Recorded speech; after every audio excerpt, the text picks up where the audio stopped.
2018년 4월 미랄보입니다. 단장 칼럼, 뜻밖의 기회, 축복의 통로. 조병석 목사, 한국 미랄선교단 단장. 지난 3월, 하나님께서 미랄의 뜻밖의 기회를 허락하셨습니다. 바로 3월 9일부터 강원도 평창에서 열린 동계 패럴림픽 선교에 함께할 수 있는 기회를 주신 것입니다. 2월 중순경 오대산 출섭교회 최소영 담임 목사님으로부터 전화 한 통을 받았습니다. 이번 동계 패럴림픽에 러시아 선교팀이 한국에 단기 선교를 들어오는데 미랄이 함께 협력해 줄 수 있는지에 대한 내용이었습니다. 며칠 후 러시아 아파지아 선교사이면서 다문화 선교협의회 순회 선교사로 사역하는 우동수 선교사께서 한국 미랄선교단 사무실로 찾아오셨습니다.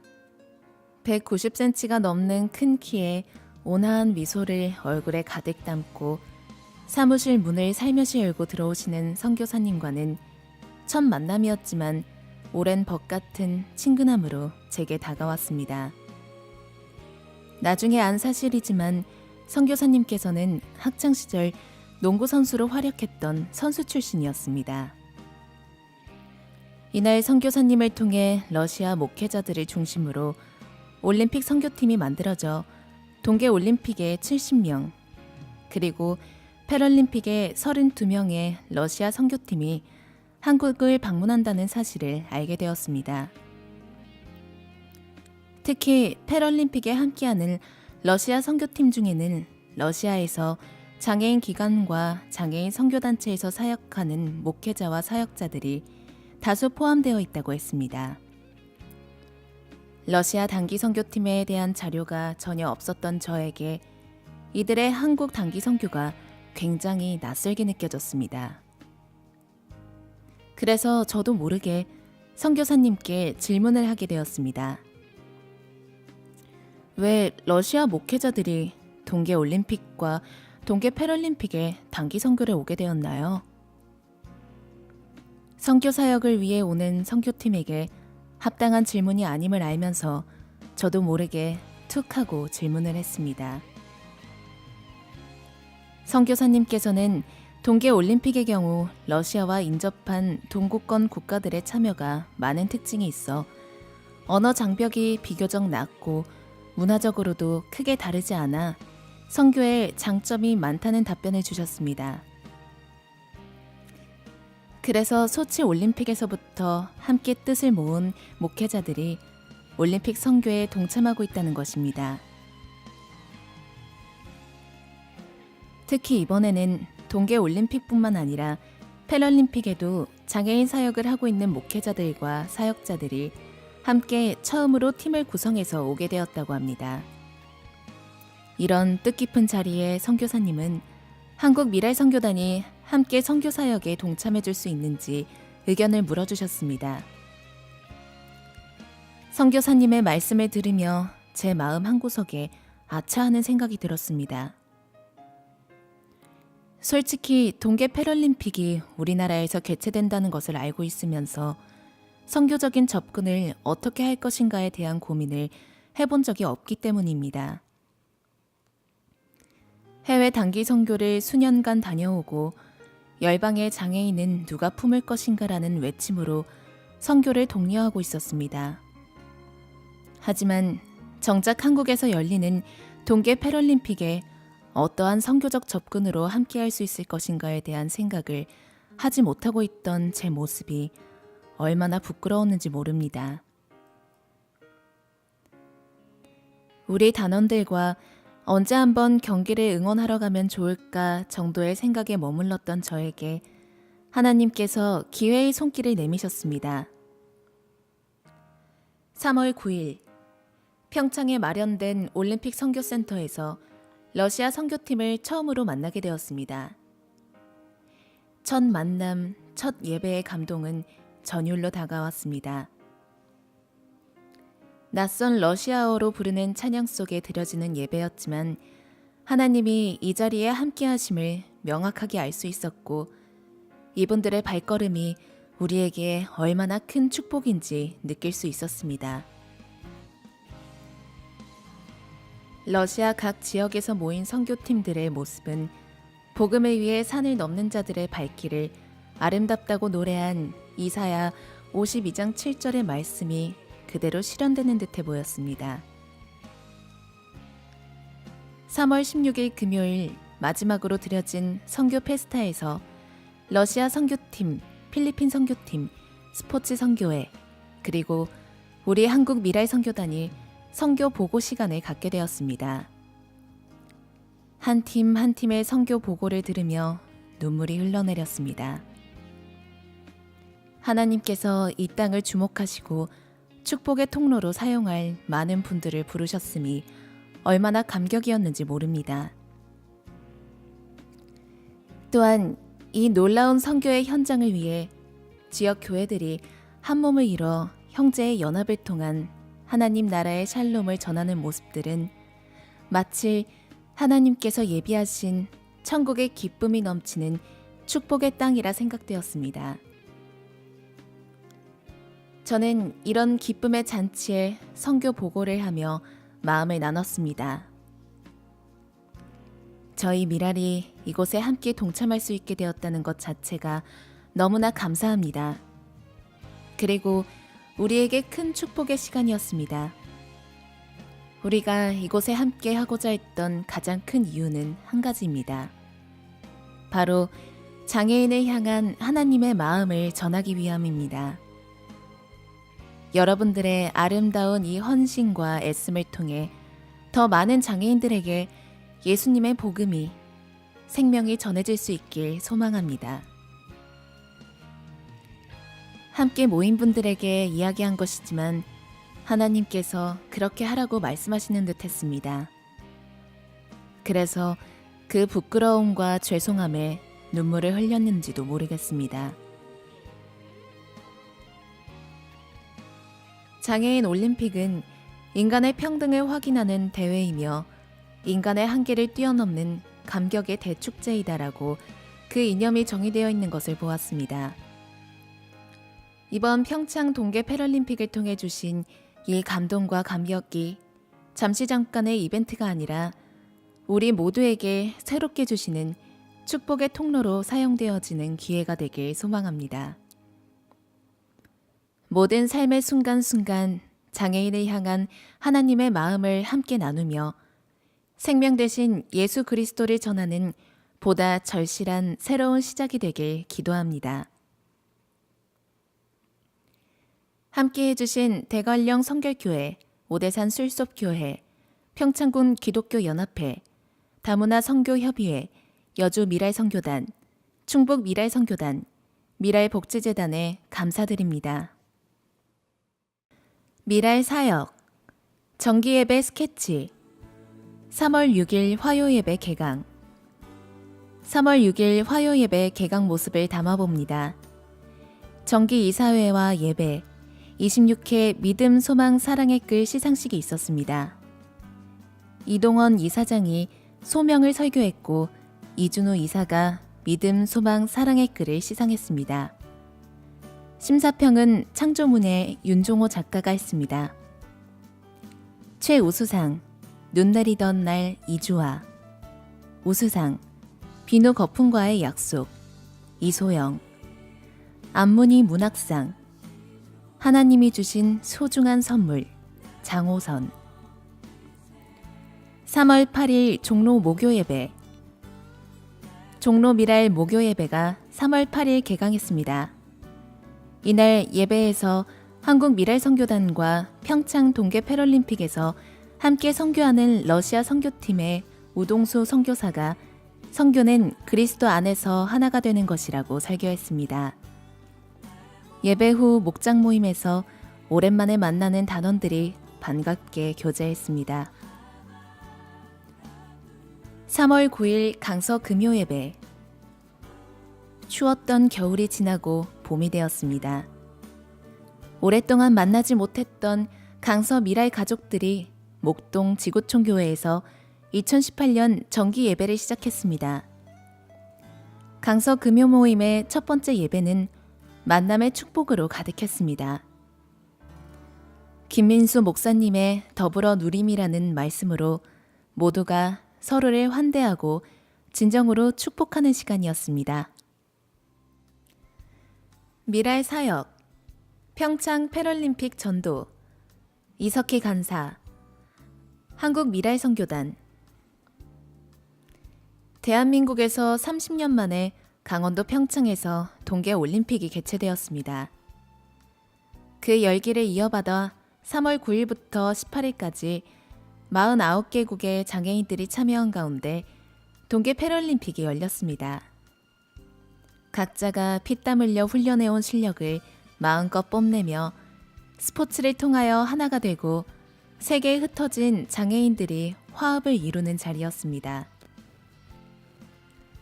성공적인 동계 패럴림픽을 소망하며 한국 미랄 선교단도 그 소망을 이루는데 조그마한 초석이 되는 은혜를 누렸습니다. 패럴림픽에 참여하는 장애인들에게 복음을 전하기 위해 한국으로 날아온 러시아 선교팀과 여주 미랄 선교단, 강원 미랄 선교단, 충북 미랄 선교단이 연합하여 평창과 강릉 일대에서 선수들을 격려하며 지역 주민들에게 복음을 전했습니다.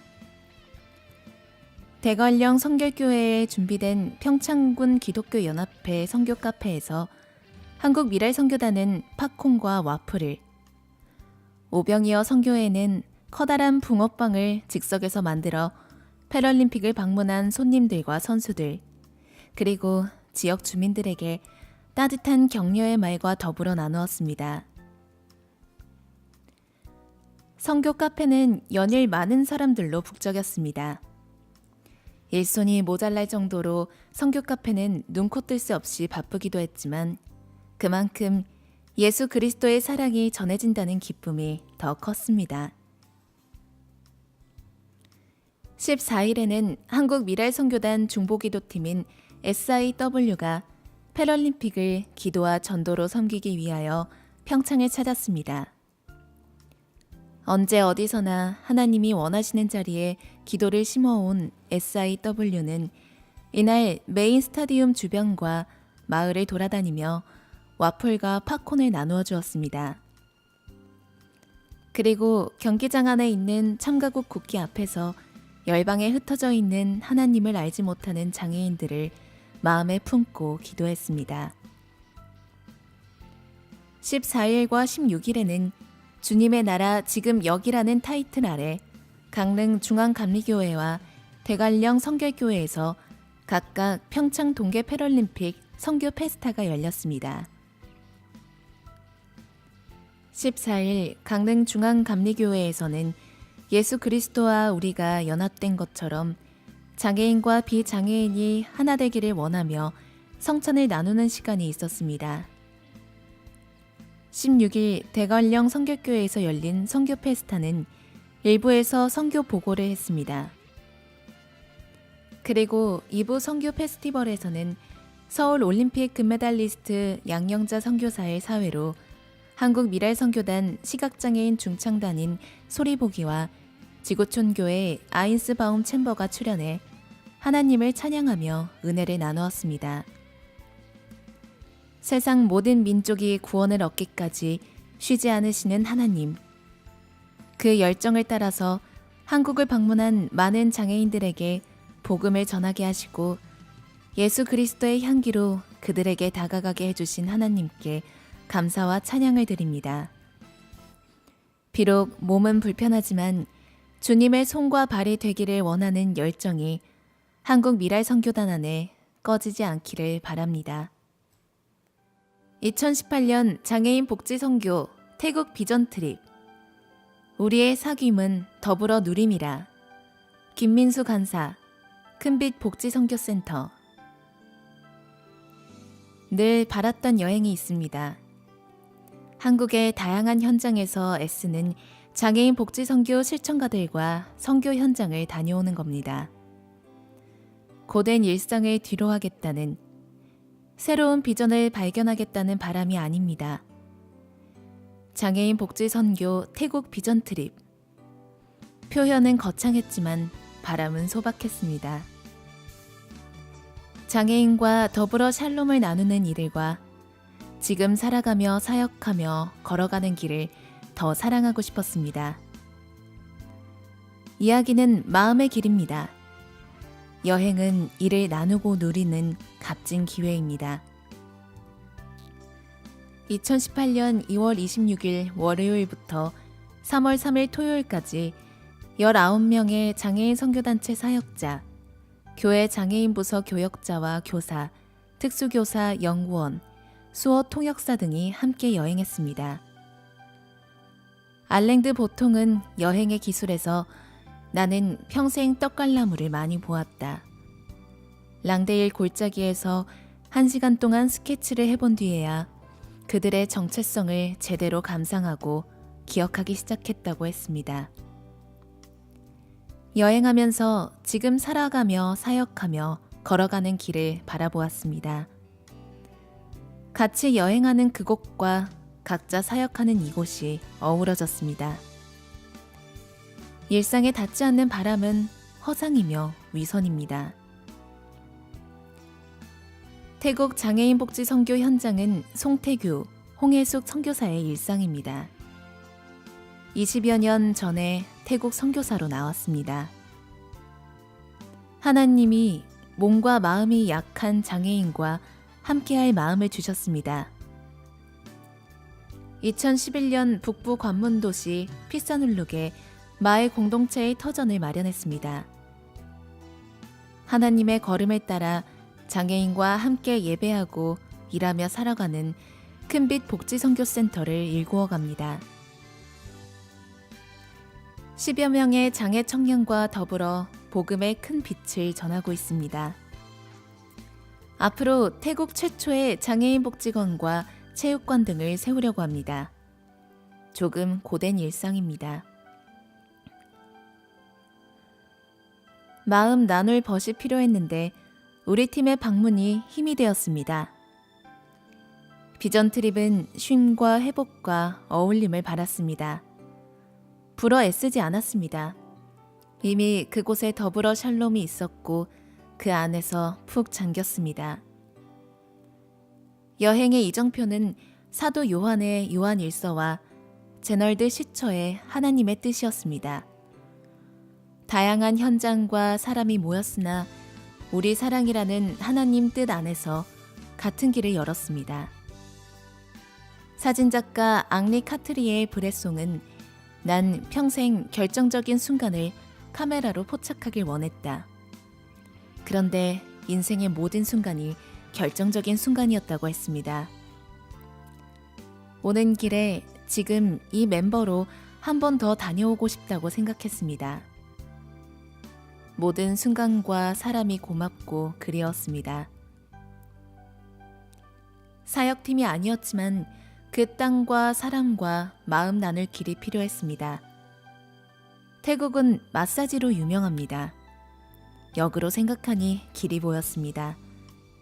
번데기 앞에서 주름 잡기로 했습니다. 전문 강사에게 한국식 손발 마사지를 배웠고 현장에서 만나는 이들과 나누었습니다. 말이 통하지 않았지만 손발을 부지런히 주무르며 마음을 전했습니다. 낯선 이방인에게 자신의 손발을 내어준 그들이 고맙습니다. 이 길밖에 없었는데 함께 걸어주었습니다. 여행을 다시 할 수 있다면 손발 마사지는 꼭 하려고 합니다. 손이 그들과 함께한 시간을 기억합니다. 생각과 사진과는 또 다른 추억입니다. 여행은 피사눌룩 특수학교에서 시작되었습니다. 불교 국가 국립특수학교에서 매주 토요일마다 예배를 드립니다. 예배 안에는 음악과 율동과 미술과 놀이와 이야기 등이 있습니다. 장애 학생들이 참 좋아하는 시간입니다. 싹다르 앙덱 교장은 이 땅의 장애인을 향한 송태규 선교사의 사랑과 섬김이 늘 고맙다며 큰빛 복지 선교센터가 잘 운영될 수 있도록 협력하겠다고 말합니다. 장애인 복지 선교. 조금 고되긴 하나 어느 나라에서나 환영받는 사역이며 사랑입니다. 큰빛 복지선교센터에서 함께하는 장애 청년들은 이 학교를 졸업했습니다. 청년들과도 한국식 손발 마사지로 이야기를 나누었습니다.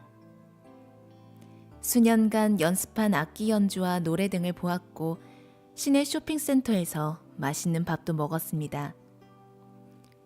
팀원 모두 한국에서 장애인과 함께하는 터라 자연스레 어울렸습니다. 한국과 태국의 장애 청년들이 만나면 좋겠다고 생각했습니다. 상상만으로도 무척 행복합니다. 비전 트립은 해발 1100m의 소수민족 마을로 이어졌습니다. 송태규 선교사가 개척했고 푸싯 전도사가 사역하는 생아룬 교회를 찾았습니다. 마을 어르신들 손과 발을 주무르며 반가운 마음을 전했습니다. 식사를 대접하고 수요 예배도 함께 드렸습니다. 하늘에 가득한 별처럼 그 땅에 복음의 빛이 비추고 있었습니다. 복지 선교 현장에서 나흘을 거했고 이틀은 방콕에서 보냈습니다. 문화 체험 안에서 쉼과 회복과 어울림이 이어졌습니다. 제널드 시처는 자신에게 감동을 주는 사람이 삶의 과정을 즐기며 꾸준히 제 길을 가는 이들이라고 합니다. 그들이 있기에 세상은 지금도 돌아가며 우리 역시 작은 일에 충실해야 한다고 권합니다. 그는 하나님의 뜻에 대한 집착을 경계합니다. 하나님의 다스리심을 다 알 수 없습니다. 끝내 영광의 목적을 이루실 것을 믿으며 그분의 주권에 의지하며 오늘을 살 뿐입니다. 그가 이야기하는 하나님의 뜻은 지금 여기에서 우직하게 하나님의 사랑을 실천하는 것입니다. 장애인을 사랑하며 살아가는 19명의 복지 선교 실천가. 서로에게 깊은 감동을 주었습니다. 또 다른 실천가에게 쉼과 회복과 어울림의 감동이 이어지길 바랍니다. 해외 복지 선교 현장을 여행하며 하나님의 뜻을 만끽할 것입니다. 돌아와 삶의 과정을 즐기며 꾸준히 제 길을 갈 것입니다. 무엇보다 소중한 건 마음 알아 마음 나눌 벗을 만나는 겁니다. 우리의 사귐은 아버지와 예수 그리스도의 더불어 누림이라. 요한 1서 1장 3절 말씀을 누리고 나눌. 함께 여행할 19명의 벗에게 큰빛 복지선교센터의 일상을 복음으로 일구는 송태규 홍혜숙 선교사님에게 감사드립니다. 제26회 믿음, 소망, 사랑의 끌 우수상. 비누 거품과의 약속. 이소영. 경기도 안산시. 우리는 일상에서 많은 약속을 주고받고 스스로와의 약속, 다짐 역시 수없이 반복합니다. 상황에 따라 소소하기도 하고 중대하기도 한 약속은 누구에게나 중요한 순간이죠. 하지만 장기간의 과정을 거치고 결과를 봐야 하는 약속이나 오랜 시간이 지난 다짐의 경우 첫 각오가 퇴색하고는 합니다. 시간이라는 것이 원래 그렇다. 상황이 이렇기에 어쩔 수가 없다. 늘 약속을 지킬 수 없다라는 식으로 변명을 하면서 자신도 모르게 은근히 약속이나 다짐을 정정하고는 합니다. 혹자는 초심에 관해서 이야기하며 자책하고 혹자는 현대인의 바쁜 상황이 그렇기에 어쩔 수 없다며 바뀐 약속에 순응합니다. 늦잠을 자거나 몇 분만 더 쉰다거나 이 음식을 조금 더 먹는다거나 작고 가벼운 약속이라 해도 흔들림으로 변경된 약속은 아무래도 초심과 엇나갔기에 그 결과가 다를 수밖에 없겠지요. 돌아보면 계획된 길이 아닌 엉뚱한 길에 서 있는 자신을 발견하고는 합니다.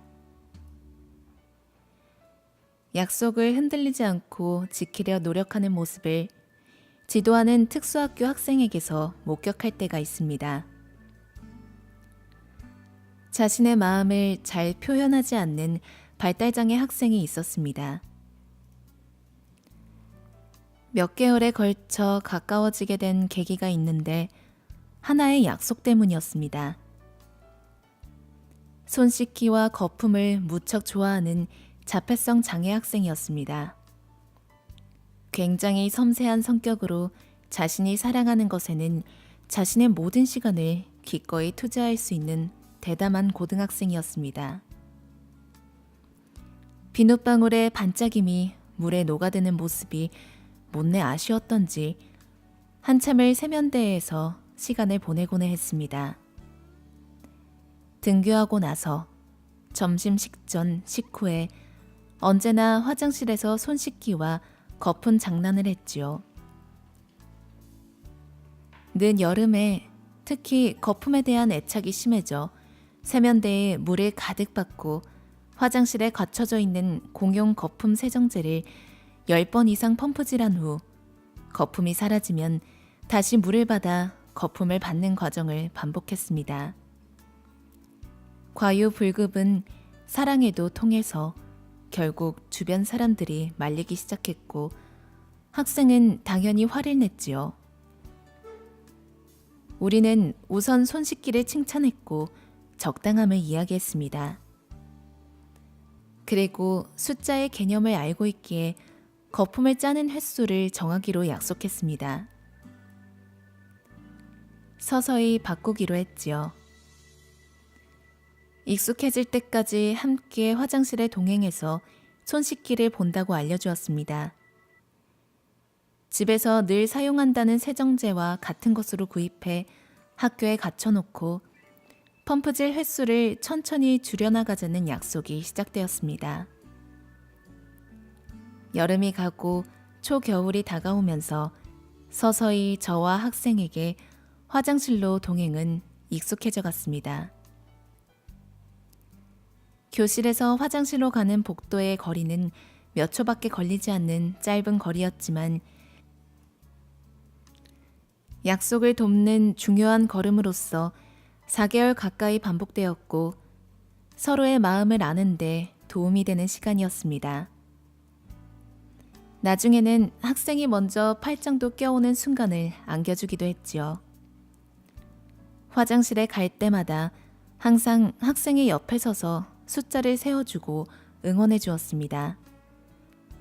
그리고 점차 혼자 화장실에 다녀오도록 내가 동석하는 횟수를 줄여나갔지요. 자립을 위함이라고 생각했습니다. 갑자기 추워진 날이었습니다.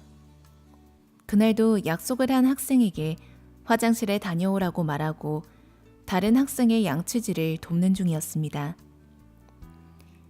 문득 시선이 느껴져 돌아보니 자신의 이름이 써진 거품 세정제를 들고 기다리고 있더군요. 절반 정도 남은 세정제 통과 화장실에 갈래요라고 차분히 말하는 학생의 모습을 보면서 뿌듯함보다는 머리를 한 방 맞은 것 같은 기분이 들었습니다. 학생에게 이제는 혼자서 화장실에 다녀오도록 하자라는 이야기를 자세히 설명해주지 않았다는 사실을 깨닫는 순간이었습니다.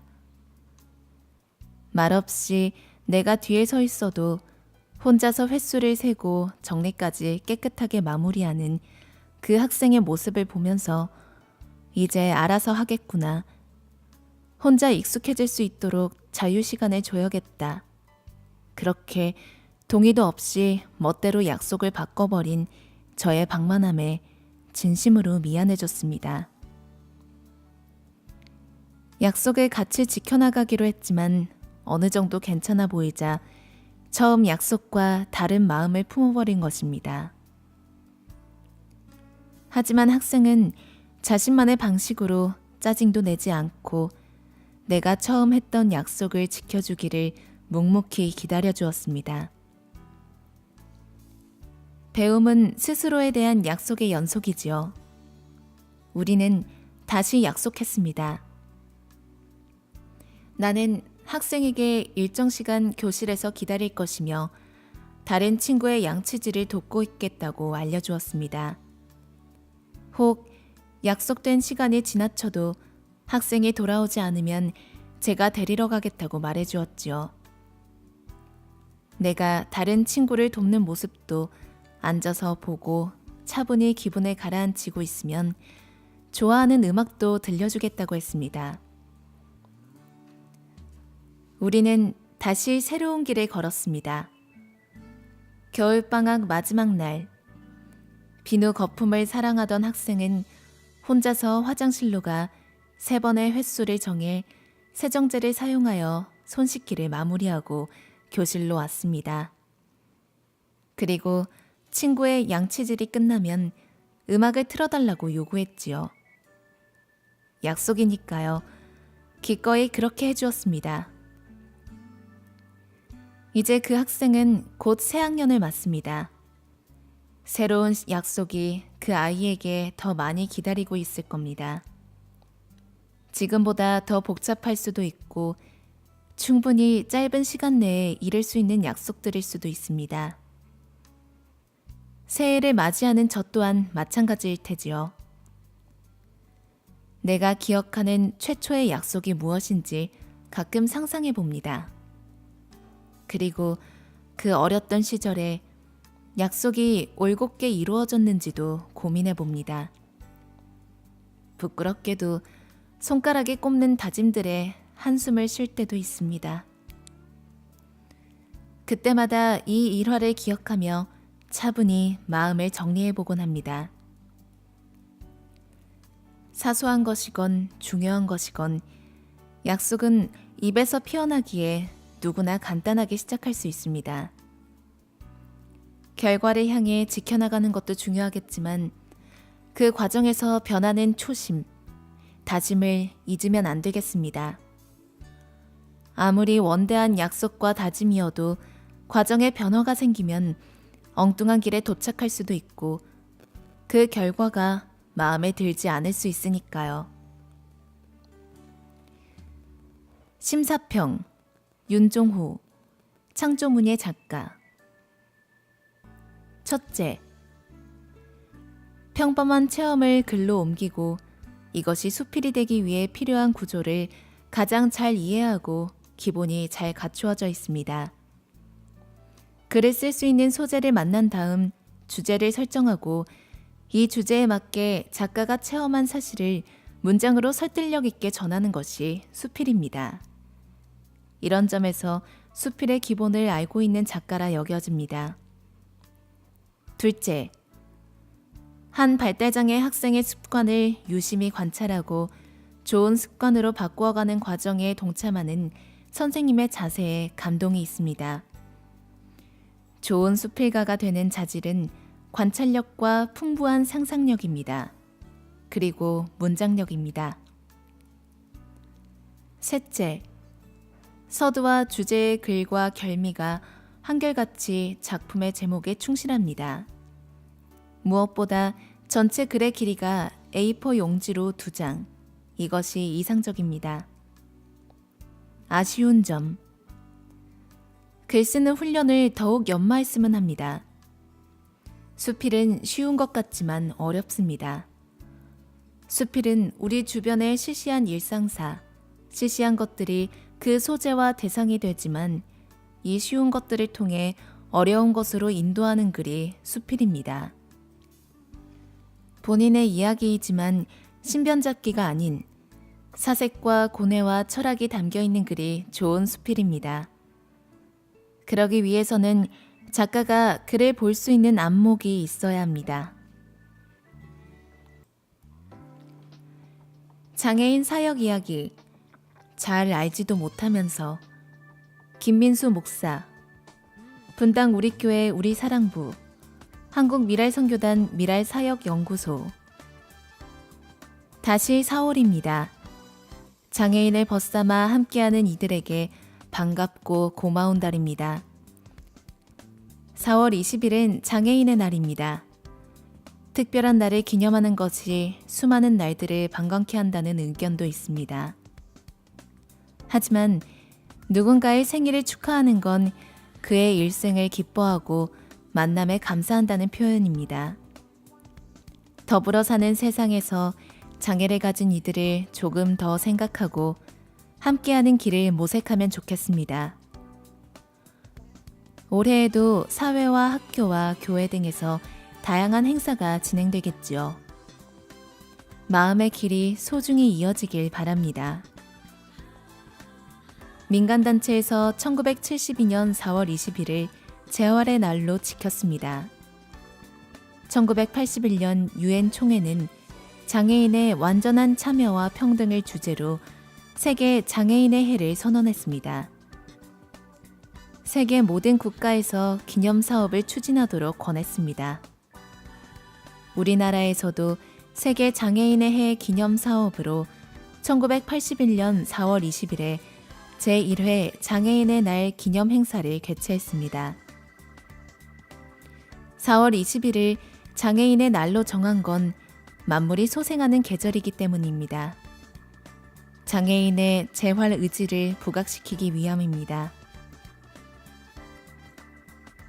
교회마다 상황이 다르지만 장애인의 날인 4월 20일 앞뒤로 장애인 주의를 지킵니다. 장애인과 함께하는 의미를 돌아봅니다. 아무런 언급 없이 지나가는 경우가 더 많습니다. 덕담이 어울리는 계절인데 글 제목이 불편합니다. 잘 알지도 못하면서 마음을 전혀 헤아리지 못하고 누가 나에게 이야기하면 속으로 하는 말입니다.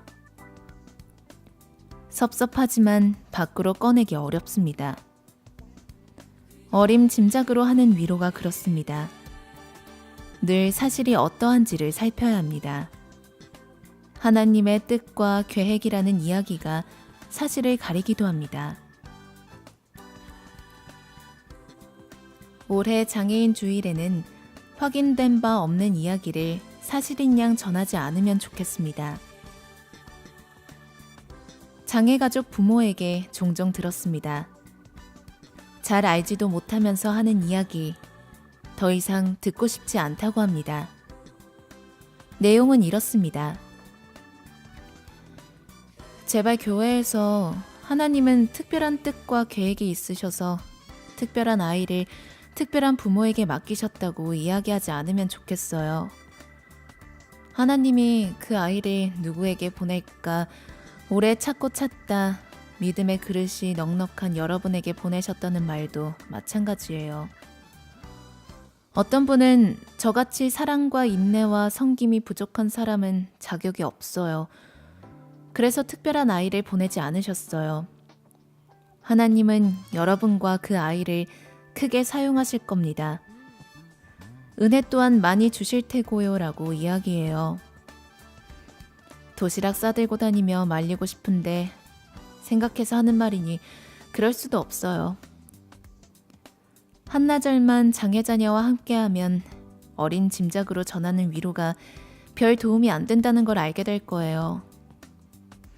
우리는 특별하고 싶지 않아요. 평범한 일상과 은혜를 갈망하는 평범한 사람이에요. 모든 부모 마음이 위와 똑같지 않으나 어느 정도 공감합니다. 직접 할 수 없는 이야기입니다. 대신 하겠다고 했습니다. 잘 알지 못하면 말을 아끼자고, 그들은 누구보다 평범하다고, 특별한 인내와 사랑과 포용과 재능을 가지고 있지 않다고, 알 수도 헤아리기도 어려운 일상을 이어가고 있다고, 인내하는 그릇이 애당초 넉넉하지 않았다고, 뻣뻣한 다리 찢듯 상황에 대처하며 조금씩 버티는 거라고, 하나님의 뜻과 계획이라는 말로 모든 상황을 설명하거나 긍정할 수 없다고, 모르면 모른다고 하는 게 좋다고, 그래도 되고 그래야 한다고, 발달 장애아 부모 온라인 카페에 종종 들립니다. 일상의 희노애락을 허심탄회하게 나눕니다.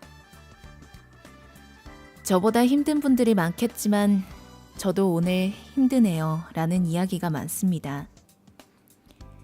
힘들어도 그래서 화가 나도 괜찮아요 라는 위로가 자연스럽습니다. 힘없어 힘든 이에게 힘내라는 말은 어색합니다.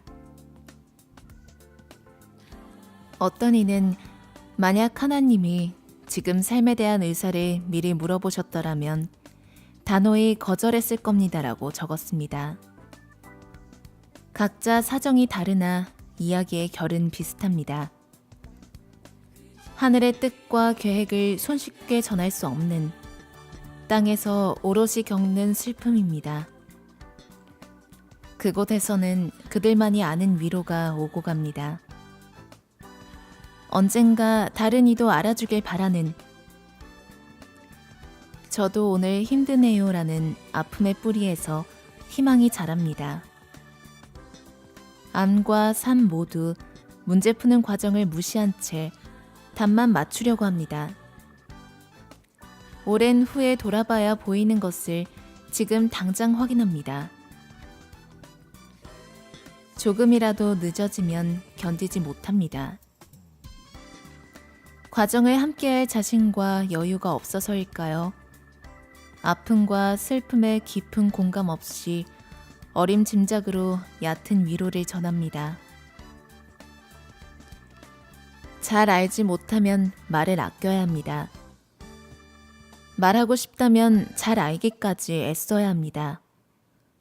의도가 사랑이라면 표현 또한 사랑이어야 합니다. 장애인의 날과 장애인 주일이 4월에 있어서 참 좋습니다. 원래 의도대로 만물이 소생하듯 장애와 장애인과 장애 가족에 대한 암과 함께하는 삶이 활짝 피어나길 소원합니다. 그 바람으로 시인 강은교의 사랑법을 전합니다. 사랑법, 강은교. 떠나고 싶은 자 떠나게 하고 잠들고 싶은 자 잠들게 하고 그러고도 남는 시간은 침묵할 것 또는 꽃에 대하여 또는 하늘에 대하여 또는 무덤에 대하여 서둘지 말 것 침묵할 것 그대 살 속에 오래전에 굳은 날개와 흐르지 않는 강물과 누워있는 구름 결코 잠 깨지 않는 별들 쉽게 꿈꾸지 말고 쉽게 흐르지 말고 쉽게 꽃피지 말고 그러므로 실눈으로 볼 것 떠나고 싶은 자 홀로 떠나는 모습을 잠들고 싶은 자 홀로 잠드는 모습을 가장 큰 하늘은 언제나 그대 등 뒤에 있다.